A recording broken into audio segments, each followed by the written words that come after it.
Mulai Kanjeng Nabi ku bisa dikatakan Nabiun sing muridun adid dunya. Kanjeng Nabi ku wong sing ning kono mengo ora gendungnya iku Kanjeng Nabi. Padahal Kanjeng Nabi itu dirayu berulang kali. Dirayu oleh dunia itu berulang kali. Ono malaikat matur ning Kanjeng Nabi, Kanjeng Nabi, umpama gunung Uhud itu tak dadekno emas. Ya, umpama gunung Uhud itu tak dadekno emas. Tapi Kanjeng Nabi ojo. Nggih, ojo. Terus nate Kanjeng Nabi niku tek rayu gunung piyambake nate. Piye nek aku iki dadi emas. Kanjeng Nabi nggih mboten purun. Mulane Kanjeng Nabi itu muridun di dunya, ora gelem dunya. Nek kita kan mboten, dunya sing ora gelem kita. Dadi ono mirip ora dari dunya, tapi kasusé dhewe nek Kanjeng Nabi mboten kersa dunya, nek kita dunyane sing mau karo kita. Yes, dadi sing pertama yaitu kaitannya kalian melaksanakan sholat. Yang kedua yaitu waktu zakat. Ya, waktu zakat itu sampeyan bayar zakat, sampeyan menunaikan zakat. Artinya apa ngene nggih? Disebut kalian para ulama, nek jenengan kok ngurusi wong akeh, kemudian ada yang mengkritik, ada yang nyinyir lah. Niku sampeyan, itu wajar ya, sangat wajar. Tetapi lebih baik kita itu melakukan tindakan-tindakan yang di situ bermanfaat ning gone khalayak umum. Jadi saking tegasnya Allah Subhanahu wa taala bimbing Kanjeng Nabi Muhammad sallallahu alaihi wasallam siji sangka rohaniyae Kanjeng Nabi yaitu dengan melaksanakan sholat. Sing kedua, ojo sampai lali ning gone wong-wong fakir yaitu dengan cara membayar zakat. Soalnya nopo? Didhawuhna kalian para ulama, kadang kita kuwi uripe ora patek nyaman, padahal kadang duit yo akeh, kira-kira mangan yo kecukupan, anak yo wis gede-gede, tapi kadang urip ora nyaman kabeh. Itu diantara yang disebutkan ulama-ulama ahli tasawuf, itu gara-gara dosa yang kita lakukan. Nggih, gara-gara dosa yang kita lakukan. Lah dengan cara kita membayar zakat, nggih, dengan kita membayar zakat, itu jangan-jangan dengan kita membayar zakat itu kita menghilangkan dosa itu. Nek cara gampangane sampean duweni lantai, lantene niku nek resik iku penak. Tapi nek reget kabeh, iku urip ya ora nyaman. Lah dengan kita ngresiki kotoran saka omah kita, yakni dengan menunaikan zakat, iku gen atine kita ku tentrem. Soalnya duit itu nek ora halal, ora hak kita gowa, iku ya ora tentrem. Padha karo sampean utang lho. Uang utang itu uber-uber wong sing ngutang itu tetep ora nyaman. Wong pancen ora duwite dhewe. Gitu. Tapi kadang saiki wali zaman kadang sing ngutangi malah sing nelongso ya. Sampai itu fakta ya. Zaman akhir seloro kabeh. Terus malih di antara salah satu sistem dakwah Rasulullah sallallahu alaihi wasallam itu adalah ngewahi wong. Nggih. Dadi loyal ning gone masyarakat. Bahkan yang diberi oleh Rasulullah itu bukan hanya orang mukmin tok, tapi orang-orang kafir juga diberi oleh Rasulullah Shallallahu Alaihi Wasallam. Ketika Kanjeng Nabi mendapatkan ghanimah, hasil peperangan yang sangat luar biasa, niku wonten utusane salah satu suku sowan nggone Kanjeng Nabi. Ketika menghadap Rasulullah itu malah jaluk duit. Ya mulane nek cara istilah kiai-kiai sing ngomongane kasar, angger zamane Kanjeng Nabi, sahabat ora ini rai gedhe mesti itu akeh. Karena setiap kali njaluk Kanjeng Nabi mesti tek wae. Ora mungkin Kanjeng Nabi ora ngowahi. Lah ternyata orang yang dari suku tertentu ini suwane gone Kanjeng Nabi njaluk ning gone Kanjeng Nabi, tek wae sakake-akehe. Nggih. Bareng tek wae sakake-akehe, wong iki mulai ngumumno ning gone masyarakate. Ayo mlebu Islam. Muhammad kuwi nek ngowahi koyok weweane wong sing ora wedi fikir. Akhire satu suku iku masuk Islam kabeh. Barokah lumane Kanjeng Nabi Muhammad sallallahu alaihi wasallam. Mulane kadang sing ora gelem ngaji, kok nek ngaji wae dhuwit mulai nak yo ngaji entuk dhuwit barang. Ono tadi gelem yo. Lah yo sing coblosan wae teman-teman dhuwit yo. Saiki kebaikan kudu teman-teman dhuwit. Itu di antara sistem dakwah Rasulullah sallallahu alaihi wasallam. Iku terangan ulama, orang keterangan bapak mau nyampe notok. Jadi loyale Kanjeng Nabi ku nyebabno banyak orang-orang kafir yang di situ masuk Islam. Berulang kali kula jelasake di antara sifat Kanjeng Nabi Muhammad sallallahu alaihi wasallam itu wa yaudu mardohum. Kanjeng Nabi niliki wong-wong sing lara. Bahkan wong lara sing niliki Kanjeng Nabi itu sebagian wong Yahudi. Nggih, sebagian wong Yahudi. Nggih, bolak-balik kula cerita Kanjeng Nabi nek salat nang Masjidil Haram, iku ana wong Yahudi sing tiap dina ngidoni Kanjeng Nabi. Nggih, tiap dina ngidoni Kanjeng Nabi karena omahe tingkat. Dadi wis lantai loro. Nggih, dadi wong Yahudi ning lantai loro Kanjeng Nabi lewat ngisore. Ya kareng ngidoni ngoten mawon. Tapi pada suatu hari ternyata wong Yahudi lara. Kanjeng Nabi lewat, ternyata orang sing ngidoni. Akhirnya Kanjeng Nabi taklet ning gone para sahabat, "Lah biasane wong sing ngidoni aku ning ndi?" Tek golek karo Kanjeng Nabi. Tek jawab kalian para sahabat, wonge lara Kanjeng Nabi. Malah tetilik kali Kanjeng Nabi. Ditilik Kanjeng Nabi plus Kanjeng Nabi nggawa gawan. Sing nggawa gawan iki ora wajib. Nggih. Aja meksa nggawa gawan nggih. Dadi Kanjeng Nabi niru karo nggawa gawan. Saking lembute Rasulullah ternyata nyebabno wong Yahudi iki akhirnya masuk Islam. Ya, mulane nek ono wong kok ngelek-ngelek kiai, sampeyan ora sampe ngelek-ngelek wong kuwi. Kok nek wayah kualat tak kualat dhewe. Karwane jelas. Kadang pangeran ngersakno sing loyal karo kiai ternyata biyen musuhe kiai ngono. Dadi sampeyan ora usah memfonis orang ora usah nggih. Dadi sing pertama wa aqimus shalat wa atuz zakat. Terus sing dadi kaidah umum cara ulama wa ma tuqaddimu li anfusikum min khairin tajiduhu indallah. Apapun yang sampean lakukan, kebaikan yang sampean lakukan itu pasti sok ben sampean ku ngunduh ganjarane. Nggih, mesti ngunduh apa? Ganjarane. Wa ma tuqaddimu li anfusikum min khairin tajiduhu indallah. Artine ngene nggih. Sangka dawuh niki, orientasine wong mukmin iku mestine yang harus didahulukan adalah urusan ukhrawi, urusan akhirat. Bukan berarti kemudian kita melarang wong ngopeni dunia ini mboten. Nggih. Tapi yang menjadi tujuan utama orang mukmin mestinya yang dikedepankan itu adalah urusan akhirat. Nisbate gambarane para ulama kaya ngene. Umpama dalam satu waktu kok ning kono ada urusan duniawi dan ada urusan ukhrawi, nggih, yang bisa dilakukan salah satunya.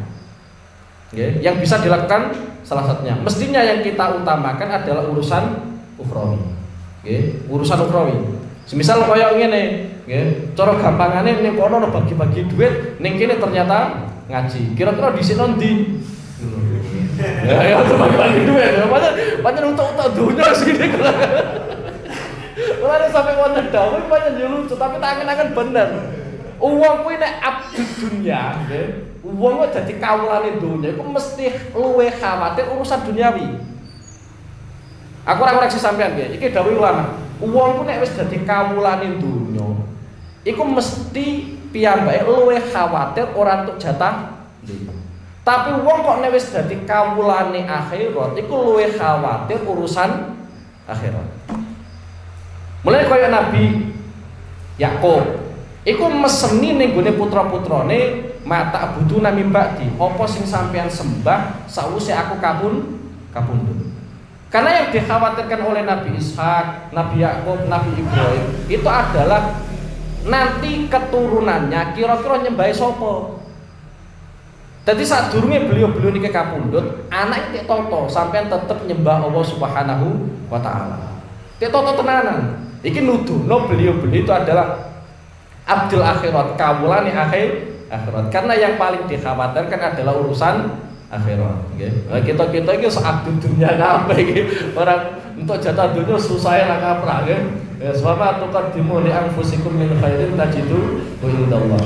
Wa qalu lan padha ngucap kono sapa wong Yahudi kalian Nasrani utawa ahli kitab. Wa qala padha ngucap kono sapa Yahudi kalian Nasrani utawa ahli kitab layat kula ora bakal mlebu al jannata ing swarga ilaman kejaba sapa wong. Kana kang ora kono sapa man oleh hudan wong Yahudi. Lafat hudan jam'u haidin jamae lafat haidin. Haidin iki makna asline wong sing tobat. Jadi wong sing tau nglakoni kriminal kemudian tobat itu namanya haidin, gitu. Tapi yang dimaksud haidin yang mriki adalah orang-orang Yahudi. Au nasara utawa pira-pira wong Nasrani. Qala ngucap dalika yang mengkono-mengkono ucapan la yadkhulul jannata illa man kana hudan aw nasara Yahudul Madinati sapa wong Yahudi Madinah. Wa nasara Najran lan wong Nasrani Najran. Lama tanah doru ing dalam semangsane bantah-bantahan kulo sapa wong Yahudi kaliyan Nasrani baina yadayin nabi ing dalam ngajenge Kanjeng Nabi Muhammad sallallahu alaihi wasallam. Ai qala tegese ngucap sapa al yahudu wong Yahudi la yadkhulaha illal yahud. La yadkhula ora bakal mlebu ha ing swarga ilal yahudi kejaba wong Yahudi. Wa qala lan ngucap sapa an-nasara wong Nasrani la yadkhula ora bakal mlebu ha ing swarga ilan nasara kejaba pira-pira wong Nasrani. Tilkal qaulatu utai mengkono-mengkono ucapan la yadkhulaha ilal yahud la yadkhulaha ilan nasara amaniyuhum iku keinginane wong Yahudi kaliyan Nasrani. Ai sahawatuhum tegese kesenengan-kesenengane wong Yahudi kaliyan Nasrani tapi al-batilatu kang batil. Al-batilatu kang batil. Dadi kesenengan-kesenengane wong Yahudi kaliyan wong Nasrani sing batilan. Soalnya ngeten nggih, kesenengan itu pada akhirnya orang mesti ning kono divonis keliru nggih, divonis keliru. Soalnya wonten kesenengan-kesenengan utawa amrun adi, urusan-urusan adat kebiasaan kita pada akhirnya itu nanti menjadi ibadah. Nggih, pada akhirnya menjadi ibadah. Contoh diantaranya dari sampean. Dari sampean nunjuki sampean itu ya hal yang adi, sesuatu yang biasa atau kesenengane kita. Jenenge wong urip ya butuh mangan, jenenge wong urip butuh ngombe. Tapi itu nanti akan bernilai ibadah kalau kita niati imtithalan li amril Quran utawa imtithalan li amrin Nabi, yaitu menjalankan, melaksanakan niru apa sing menjadi tuntunan Al-Qur'an, apa sing menjadi tuntunan Kanjeng Nabi Muhammad sallallahu alaihi wasallam. Bahkan dengan hal yang sepele. Ya, bahkan dengan hal yang sepele, semisal sampai nunjuk nganggo tangan-tangan. Sampean munjuk dalam kondisi pinaraan ora karo ngatur. Iki nek sampean niati minangka ngestokno dawuh Kanjeng Nabi niru Kanjeng Nabi iku akan dadi ibadah. Mulane sebagian sahabat sing nate didhawuhi Rasulullah sallallahu alaihi wasallam itu kadang ibadahnya ringan-ringan. Ibadahnya ringan-ringan. Tapi ketika dalam kondisi sahabat ibadah ringan, ternyata ada sebagian sahabat sing tek dawuh kalian Kanjeng Nabi nek sampean pengen ngerti penduduk surga ya sawang wong kuwi. Padahal kadang ibadah sahabat itu ya ringan-ringan mawon. Ya karena itu ya kadang ada urusan-urusan kesenengane kita tapi akan bernilai ibadah cukup dengan sampean niati niru Kanjeng Nabi. Ngistokno dawuh Kanjeng Nabi Muhammad sallallahu alaihi wasallam. Cuma nek teng mriki tilka aman yuhum iki pancen kesenengan-kesenengane wong Yahudi kaliyan Nasrani sing ora bener nggih. Nek cara bahasane wong saiki ya mengklaim semata nggih. Kul ngucap sapa sira Muhammad wa marang Yahudi kaliyan Nasrani hatu burhanakum. Hatu nekake sira kabeh. Burhanakum ing hujjah utawa dalile sira kabeh. Hujjatakum tegese dalile sira kabeh ala dalika ing atase mengkono-kono tilka amaniyuhum. Jae buktine apa nek awakmu kuwi sing jatahe mlebu swarga. Nggih, dadi Kanjeng Nabi itu ya sangat sangat demokratis. Jadi ketika orang Yahudi mengklaim bahwa kamilah yang layak masuk surga, orang Nasrani pun mengklaim demikian, Kanjeng Nabi hanya berkomentar kul hatu burhanakum. Jae buktine dilan ya nggih. Sing kira-kira nek paling layak sampai itu kira-kira buktine putih. In kuntum lamun ana sapa sira kabeh sadikina iku bener-bener kabeh fihi ing dalem dalil. Fihi ing dalem dalil. Oke, iki kaitane kalian dukhulul jannah. Nggih, dukhulul jannah. Karena kita tidak boleh hanya sebatas mengklaim tanpa ada buktinya, nggih, tanpa ada buktinya. Karena ada beberapa peristiwa diskusi antara orang Yahudi dengan Rasulullah, itu orang Yahudi kalah itu dengan beberapa argumentasi, nggih, dengan beberapa dalil. Jadi karena memang kalau orang-orang Yahudi yang pintar atau orang-orang Nasrani yang pintar itu lebih memilih membuktikan Muhammad sebagai seorang nabi itu lewat diskusi. Rata-rata mereka itu menghindari peperangan. Rata-rata mereka menghindari peperangan. Kenapa? Dijelaskan oleh Imam Al-Bulkini, betul Imam Al-Bulkini, Imam Al-Baqilani. Beliau mengatakan sebenarnya orang-orang yang cerdas, baik dari kalangan orang musyrik, orang Yahudi, orang Nasrani, mereka itu menghindari peperangan. Karena mereka menyadari efek dari sebuah peperangan ketika nanti mereka itu kalah, coro bojone yo dadi rondo, nek duweni anak-anake dadi yatim. Sehingga sebenarnya mereka itu sangat menghindari adanya peperangan. Lah wong Yahudi, wong Nasrani atau orang musyrik itu biasanya langsung sidik-sidik perang itu goro-goro mereka sudah tidak mendapatkan jalan untuk melawan Rasulullah sallallahu alaihi wasallam. Cuma seringkali yang kita dengar adalah peperangan Rasulullah, seolah-olah Rasulullah itu ora tau diskusi. Contoh ngeten ya. Kayak teng mriki la yadkhulul jannata illa man kana hudan aw nasara. Orang Yahudi mengklaim yang berhak masuk surga itu adalah kami. Orang Nasrani pun demikian, yang berhak masuk surga adalah kami. Saking sifat demokratisnya Kanjeng Nabi ngendikano hatu burhanakum, buktinya mana? Ojo kok ngomong tok tapi ora ono buktine.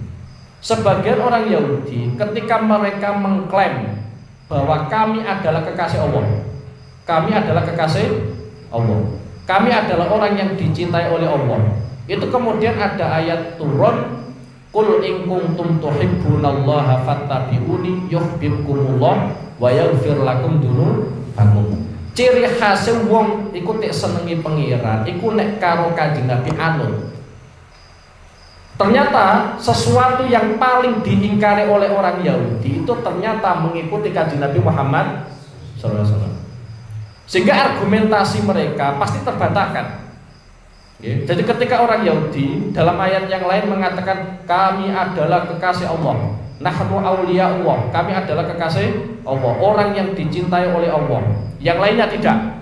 Yang lainnya tidak. Itu kemudian ada ayat turun, qul in kuntum tuhibbunallah fattabi'uni yuhibbukumullah. Nek awakmu bener-bener seneng pangeran, yo nek senengi pangeran, aturan utamanya adalah awakmu kudu anut aku.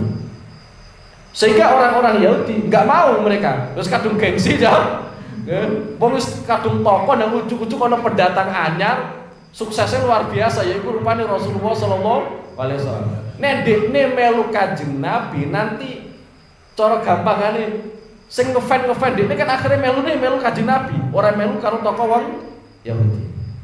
Akhirnya orang Yahudi kalah dalam urusan perdebatan seperti ini.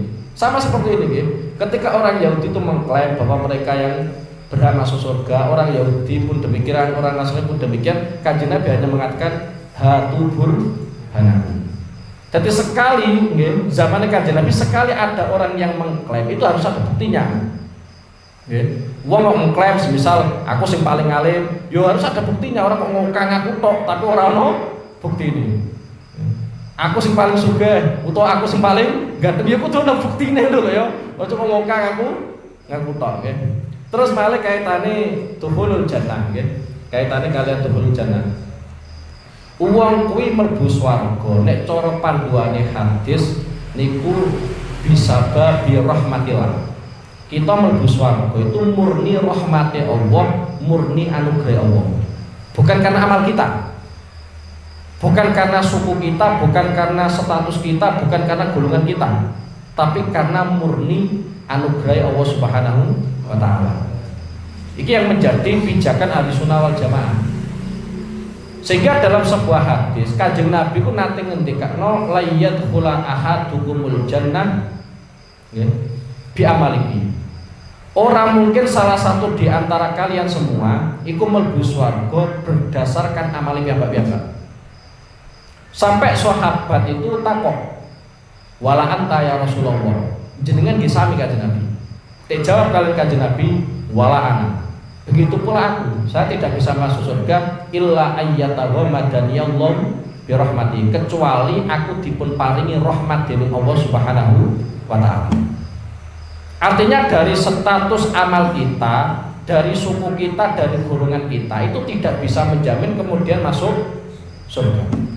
Yang bisa menyebabkan kita masuk surga itu murni anugerah Allah Subhanahu wa ta'ala. Lah terus apa gunane kita nglakoni salat, zakat, perang, pegel-pegel jebule ora mlebu apa? Swarga. Ngeten cara hadis, amal baik kita itu adalah tanda kita sebagai ahlul khair. Nggih, tanda sebagai wong apik. Kalau kita sudah mendapatkan predikat wong apik, nek yakin karo dawuhe pangeran, yakin karo dawuhe Kanjeng Nabi, iku berarti tondo-tondo kita untuk fadhole Allah, untuk rahmate Allah. Tapi pada intinya bukan amal kita yang menyebabkan kita mlebu swarga. Jadi amal apike kita itu sebagai tanda kita itu adalah orang baik. Nek wong apik berarti ini adalah tanda kita berpeluang untuk rahmati Allah saakeh-akeh. Cara gampangane umpama ana udan iku rahmate Allah, sampean anger ning jaba ya kena udan. Lah tanda-tanda seperti itu yang kita perlukan. Itu yang pertama gitu. Jadi amali kita itu adalah sebagai tanda kita wong apik. Nek wong apik potensi untuk rahmati pangeran itu banget gede.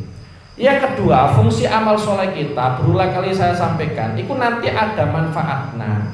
Ada kegunaannya ketika kita wis mlebu ning swarga. Yaiku apa? Liraf idarojat. Kanggo ngangkat derajate kita. Contoh diantarane wonten sahabat niku nek kelingan Kanjeng Nabi, langsung ning gone daleme Kanjeng Nabi. Dadi meskipun duweni bojo, duweni anak, iku dalu-dalu kelingan Kanjeng Nabi, ya langsung mara ning gone daleme Kanjeng Nabi, nyawang Kanjeng Nabi. Ngono. Sampai wonten ayat turun wa may yuti'illaha war rasula fa ulaika ma'al ladzina an'ama Allahu 'alaihim minan nabiyyin was-siddiqin was-syuhada'i was-sholihin wa hasuna ulaika rafiqa. Wong nek taat ning gone Allah, taat ning gone Rasulullah, sok ben ning gone swarga iku fa ulaika ma'al ladzina an'ama Allahu 'alaihim, bersama dengan orang-orang yang diberi nikmat oleh Allah. Siapa itu? Minan nabiin, termasuk golongannya para nabi, syuhada, sholihin, siddiqin. Lah itulah teman yang terbaik. Jadi sampeyan pengen konconan karo Kanjeng Nabi, yo ngamal iki wa may yuti'illaha wa rasulah. Sampeyan taat ning gone Allah, taat ning gone Rasulullah sallallahu alaihi wasallam. Nggih. Jadi amal apike kita itu hanya sebagai tanda kita termasuk min ahlil khair, termasuk wong apik. Nek wong apik potensi untuk rahmate pangeran itu banget gede. Dadi aja pensiun nglakoni apik. Jarene Gus Ropek ngamal apik ora iso mlebu swarga. Lha apa ngamal apik? Aja kaya ngono nggih, tetep ana manfaate. Nggih. Ora mungkin amal yang kita lakukan itu tidak ada manfaatnya, nggih. Mesti ana manfaatnya. Nggih. Wa qalu la yadkhulul jannata illa man kana hudan aw nasara tilka amaliyum qul hatu burhanakum in kuntum shadiqin. Bala ya mengkono. Yadkhulu manjing al jannata ing swarga sapa ghairuhum sapa saliyane al yahud wan nasara.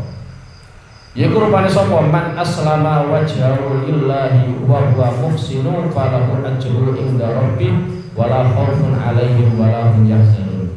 Man utahe sapa wong aslama iku masrano ngono sapa man wajhahu ing date man lillahi marang Allah, ing koda tegese tunduk ngono sapa man li amrihi marang perintah Allah.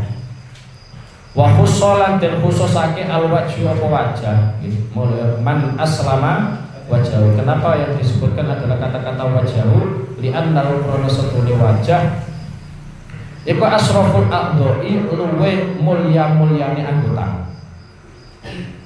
Nek wajahe wae wis nek pasrano, fa ghairuhu mongko utahe liyane wajah aulai luwe utama nggih. Maksude wajahe wae nek pasrano pangeran, nek serano pangeran, apa meneh sak liyane wajah nggih.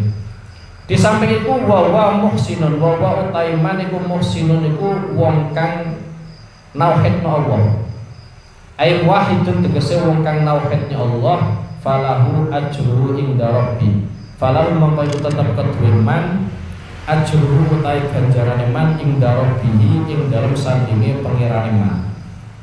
Ai thawabu amalihi tegese ganjaran ngamali man al jannatu rupane swarga. Al jannatu rupane swarga. Ngeten nggih. Dadi man aslama wajhahu lillahi wa huwa muhsinun falau ajruhu ing darobi. Sing pertama, intinya orang-orang yang masuk surga Itu panduan dari ayat ini adalah wong sing ning kono tunduk ning gone aturane Allah Subhanahu wa taala. Wis mbok cocok karo nafsune utawa ora cocok karo nafsune. Pancen nek cara dawuh Sayyid Abdul bin Alawi Al-Haddad, sing paling dadi musibah terbesar kanggo wong zaman akhir iku tingkat keyakinane ning gone aturane Allah, ning gone aturane Rasulullah sallallahu alaihi wasallam. Jadi kita nek krungu ayat Quran tentang ganjaran sok ben, iku atine kita iku ora patek mantep tenanan. Yo yakin iku ono, cuma ora patek mantep tenanan. Cara di persen paling 10%, 20% lah. Ora sampai 50%. Karo dawuhe Kanjeng Nabi yo koyo ngono. Lah umpama kita bandingno tingkat keyakinane para sahabat dengan tingkat keyakinane kita, nek adepno karo dawuhe Allah karo dawuhe Rasulullah itu jauh sekali. Sangat jauh sekali. Kula nek mau batu magrib ngaji kula nerangno. Wonten sahabat Jabir nggih. Wonten sahabat Jabir niku mirsani Kanjeng Nabi pada saat perang Khandaq nggih, pada saat perang Khandaq. Niku padarane Kanjeng Nabi niku tek ganjeli watu. Meskipun peristiwa Kanjeng Nabi ganjeli padarane nganggo watu itu berulang kali. Tapi Jabir ningali Kanjeng Nabi dalam kondisi seperti itu, Jabir itu gak mentolo. Saking pekane sahabat ya, saking pekane sahabat. Akhirnya Jabir niku kundur takok ning gone garwane, "Bu, gadah napa?" Tek jawab kalian garwane, "Gadahi sair, gadahi gandum sak sok." Nggih. Gadahi gandum sak sok, kira-kira ya 2,5 kilo nggih, 2,5 kilo karo cempeng. Karo cempeng. Akhirnya Jabir memutuskan, "Ya wis Bu, gandum sampean masak." Nggih. Sampean masak, iku cempene tak sembelih engko sampean masak. Padahal cempeng ya, padahal standar wong Arab, ya, standar wong Arab wedhus siji kanggo wong papat, wedhus utuh. Oke, ini sak kampung. Orang kebagian cengeng-cengeng. Komplain ya, serempet gitu. Ya. Tadi wedhus iki kanggo wong papat terus. Wedhus padahal iku sing digandhahi Jabir iku cempeng. Akhirnya dipun masak. Ya. Ketika masakan iku wis arep mateng, garwane Jabir iku matur ning gone Jabir. Monggo Kanjeng Nabi dipun undang. Kalian dipeseni karo beberapa sahabat mawon. Aja akeh. Akhirnya Jabir melaksanakan tugasnya. Suwane ning Kanjeng Nabi, matur ning Kanjeng Nabi kula gadhahi daharan. Monggo kula aturi tegone dalu kula kalian sahabat gedhe mawon. Itu kira-kira sing undang Jabir iku ora sampai 10 wong. Tapi Kanjeng Nabi malah ngumumno, Kanjeng Nabi malah ngumumno, "Halumu ila baiti Jabir, halumu ila baiti Jabir." Ayo, moro ning gone omahe Jabir kabeh. Padahal sahabat sing derek perang Khandaq iku jumlahe ewonan. Nggih, jumlahe ewonan. Tapi pada saat Jabir arep kundur, iku tek peseni kalian Kanjeng Nabi. Engko dadangi aja dono sangka pawone. Jabir kundur dhisik, laporan karo sing wedok, laporan karo sing wedok. Tugasnya pun kula laksanakake. Tapi wong Kanjeng Nabi niku ngumumake teng sedaya sahabat. Jenenge wong wedok wis kadung panik, ngamuk-ngamuk karo sing lanang. Dadi nek sampeyan nang omah kok senene sing wedok, padahal wis ana zaman di sahabat ya. Jabir yo tengor wong iki. Tengor wong nek senene sing wedok, ya sampeyan ngrasakno dhewe-dhewe. Akhirnya Jabir iku nganggo jurus pamungkas. Tapi sing ngundang Kanjeng Nabi iku spontan, sifat panike garwane Jabir iku redup total. Sampai garwane Jabir iku matur ning sahabat Jabir, nek sing ngundang Kanjeng Nabi mesti cukup. Ora ono tingkat keimanan koyo ngono. Mantepe karo dawuh Kanjeng Nabi koyo ngono. Dadi nek sing ngutus Kanjeng Nabi mesti cukup. Akhirnya Kanjeng Nabi dengan para sahabat sing jumlahe ewonan iku mara ning gone omahe Jabir kabeh. Terus Kanjeng Nabi buka dandang mau bukakno terus tek dungane kalian Kanjeng Nabi, sahabat kok cukup dhewe-dhewe. Ternyata masakane garwane Jabir iku cukup kanggo sedaya sahabat. Bahkan luwe-luwe. Iku ketok bareng kaya Kanjeng Nabi tenanan. Dadi wong nek mantep karo Kanjeng Nabi wis kaya ngono. Wonten malih Sayyidah Aisyah. Sayyidah Aisyah nek mantep karo Kanjeng Nabi luar biasa. Sayyidah Aisyah nate dipun paringi gandum kalian Kanjeng Nabi. Nek cara tek masak mau 2 dina 3 dina mestine wis entek. Cara ukuran mestine wis entek. Tapi Kanjeng Nabi ketika memberikan gandum ning gone Sayyidah Aisyah iku Sayyidah Aisyah peseni ojo ditaker. Nek butuh ya langsung dimasak ngono. Ojo apa? Ditaker. Ternyata gandum pemberian Rasulullah Shallallahu Alaihi Wasallam iku tek masak Sayyidah Aisyah beberapa minggu cukup. Bahkan Sayyidah Aisyah sampai maringi tonggo-tonggone gandum gak entek. Dan Sayyidah Aisyah nek njupuk gandum, njupuk gandum niku karo maca bismillah. Akhirnya Sayyidah Aisyah penasaran, iku ono apaan iku ora entek. Padahal cara tek taker mesti wis entek. Akhirnya Sayyidah Aisyah mujengene wis kadung penasaran, gandum sing tek pesene Kanjeng Nabi ojo ditaker, akhirnya ditaker Sayyidah Aisyah. Setelah ditaker gak gang suwe gandum iku anggere masak Sayyidah Aisyah langsung tek. Ya. Padahal koyo ngono nggih, pesene Kanjeng Nabi ngene anggere sampean lakoni mesti barokah. Di antara pemikirannya para ulama, kenapa perang Uhud itu wong mukmin kok sampai kalah? Karena pesene Kanjeng Nabi, instruksine Kanjeng Nabi tidak dilakukan. Ya apa? Sebelum peperangan Kanjeng Nabi pesen ning gone pemanah-pemanah yang diposisikan Rasulullah ning gone dhuwur gunung. Kanjeng Nabi pesen, kondisi kami yang berada di bawah bagaimanapun kondisinya sampean ojo sampai mudhun. Pesannya Kanjeng Nabi simpel ngono. Akhirnya terjadilah sebuah peperangan, perang Uhud. Wong mukmin awal-awal pasti menang. Karena kira-kira medan itu sudah dikuasai oleh orang mukmin, menang. Lah akhirnya wong-wong kafir, bondo-bondo niku tek tinggalno ning gone lereng gunung. Ning gone kaki gunung.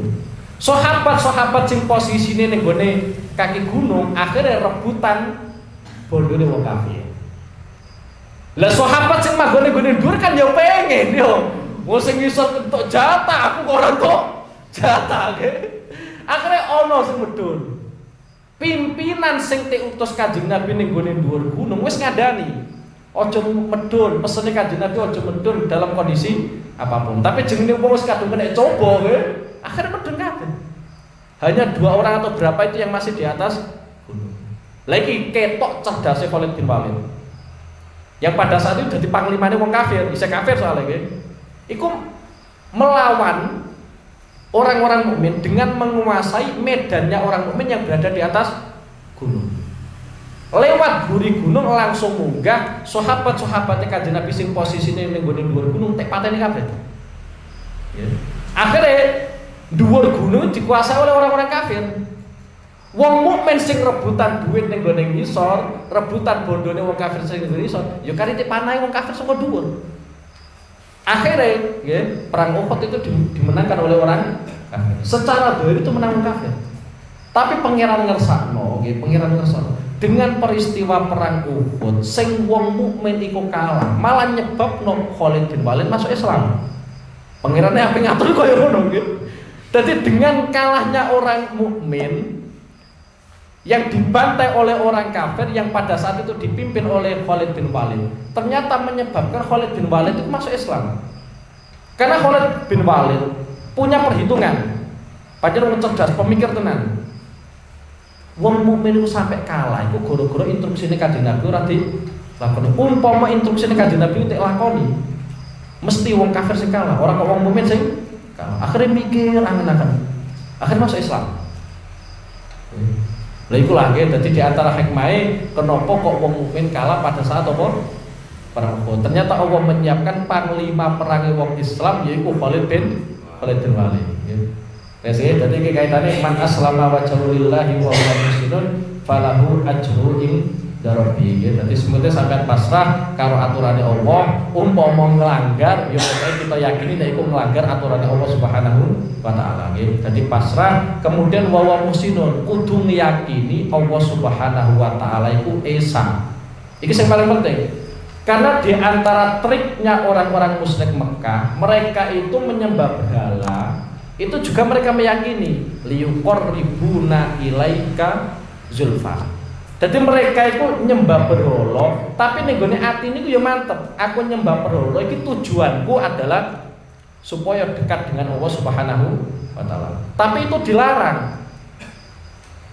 Mulane sampean kok nek salat madhep Ka'bah. Kita madhep Ka'bah itu karena ya perintah Allah.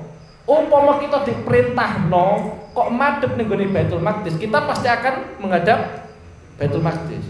Lah berhubung perintah Allah kita ke madhep Ka'bah, ya wis madhep Ka'bah. Tapi bukan berarti kemudian Ka'bah iki sing dadi pangeran kita mboten. Nggih. Dengan bukti Kanjeng Nabi ternyata nate salat madhep Baitul Maqdis. Lah di antara keistimewaan umat Kanjeng Nabi Muhammad sallallahu alaihi wasallam niku wonten hadis wajuilatil ardu liya masjidan. Pangeran iku ngersakno sedaya bumi iku dadi tempat sujud. Itu hanya dialami, dirasakan oleh umat Kanjeng Nabi Muhammad sallallahu alaihi wasallam. Sampai mungkin ora iso ngrasakno kaya zamane wong biyen-biyen. Zamane umat-umat sadurunge Kanjeng Nabi, nek salat kudu ning tempat ibadah. Dadi semisal ning kene masjid, ning kene musala nggih. Nek cara zaman biyen kan apa gereja-gereja ya. Ya kudu salat ning musala, kudu salat ning masjid. Sampai salat ning omah ora sah. Iku zaman sadurunge Kanjeng Nabi Muhammad sallallahu alaihi wasallam. Tapi setelah Kanjeng Nabi Muhammad sallallahu alaihi wasallam diutus, sedaya bumi udah di tempat sujud. Barokah sampai sholat yang di terminal ya akhirnya sah. Ya sholat yang di pom bensin ya tetap sah. Ya. Sholat yang di rumah ya tetap sah. Akhirnya sing dadi korban ya masjid kalau musola ya sepi. Tapi orang apa-apa, sepenting apa? Sujud. Wong bapak beno dawuhe hadis wajuilat al-ardu liyal masjidan nggih. Dadi bumi gara-gara aku yakni gara-gara Kanjeng Nabi akhirnya dadi napa? Masjid nggih. Lah ini adalah keuntungan bagi kita. Soalnya nanti yang dikhawatirkan Kanjeng Nabi kaya ngene. Ojo sampai bumi ini Allah Subhanahu wa taala iku sepi saka wong sujud. Artinya orang sujud blas. Kalau nanti menggunakan aturan zamane nabi-nabi sadurunge. Lha bayangno umpama Papua, satu desa ora ono masjid. Kalau nanti aturan syariat Kanjeng Nabi salat kudu ning masjid, wong Islam sing ning kono kan gak iso salat.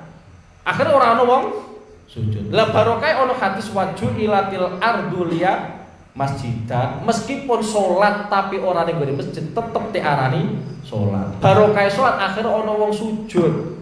Lho ya.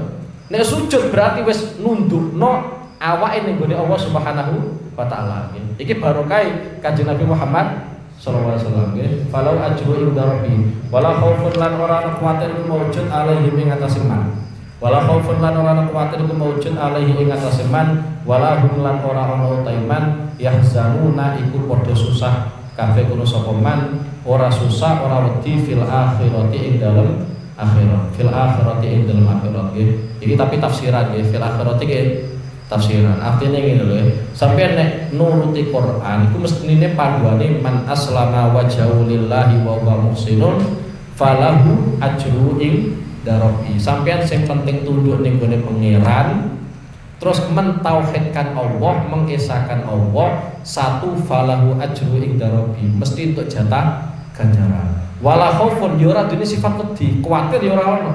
Wala hum yahzanun ya ora mungkin duwe sifat susah. Terus tek tafsir kalian Imam Suyuti ora ono kekhawatiran, ora ono susah fil akhir. Tapi cara sebagian ulama yo ora kudu ngenteni ning gone akhirat. Wong ku nek wis tunduk tenanan ning gone aturane pangeran, mengesahkan pangeran, iku ning gone donya wis ora ana duwe sifat khawatir. Ora ana duwe sifat wedi. Lah itu dididik oleh Rasulullah SAW. Rasulullah itu gak punya pengawal. Bahkan pertama-tama Rasulullah menjadi seorang nabi itu ada memang yang mengawal itu. Tapi kemudian dilarang oleh Allah Subhanahu wa taala ojo ono pengawal. Ketoke kok hubungannya karo makhluk terus. Ora ono hubungane ta'aluke ning gone Allah Subhanahu wa taala. Dadi wong kuwi wis tunduk ning gone aturane pangeran. Iku blas ora duwe sifat wedi. Sampai wonten dawuh ya wala yakhafu laumata laim. Ora wedi karo paidunane wong sing sering maidu. Ngurusi wong maidu ora ono bare kok mati-mati dhewe. Mati-mati dhewe. Sayyidina Umar pun kaya ngono nggih. Sayyidina Umar belas ora wedi wong. Soalnya wis kadung tunduk ning gone aturane Allah Subhanahu wa taala. Lah kita itu kadang hal-hal yang sepele yang kita takutkan. Sesuk ora jadi duit, susah ora kaprah, wedine ora kaprah. Lah ya pancen ora tunduk ning gone Allah Subhanahu wa taala. Imam Al-Mutawalli As-Sa'rawi iku ndawake kaya ngene.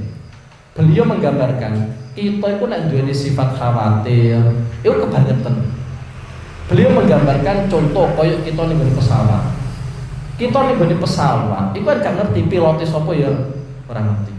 Tapi ketika kita sudah duduk di pesawat, itu ya merasa tenang. Koyok-koyok keamanan kita itu terjamin. Padahal pilotnya ora jelas. Begitu pula ketika kita numpak kapal. Sing dadi nahkoda sapa yo ora ngerti. Tapi kita pas numpak kapal yo nyaman. Lha yo karo wong-wong sing kita ora kenal, sifatnya kaya apa juga tidak menjamin 100% tentang keamanan kita. Kita saja ngerasa nyaman. Lah karo pangeran sing ngatur uripe kita, sing ngatur dunya, sing ngatur akhirat, kita kok ora nyaman. Kok ora percaya tenanan. Wah kenemenan. Lah itu diungkapkan oleh Imam As-Sa'rawi ketika beliau menjelaskan masalah rezeki. Nemen-nemene wong ora yakin karo janjine Allah, wa ma min dabbatin fil ardi illa 'ala Allahi rizquha. Rezeki kita wis ditanggung. Mulane wis pokoke pesenku sampeyan ku nek kerja kowe niati niru Kanjeng Nabi. Nggih, ngestokno dawuh Allah Subhanahu wa taala. Meskipun umpama sampeyan tak kok nyebutno dalile ya ora apal, tapi pokoke ngestokno dawuh Allah Subhanahu wa taala, nggih. Niru Kanjeng Nabi Muhammad sallallahu alaihi wasallam, nggih. Niru para sahabat, niru wong soleh. Itu ganjarnya berlipat ganda, okay? berlipat ganda. Barokah niat. Oke. Wala khaufun alaihim wa la hum yahzanun. Maulaya salli wa sallim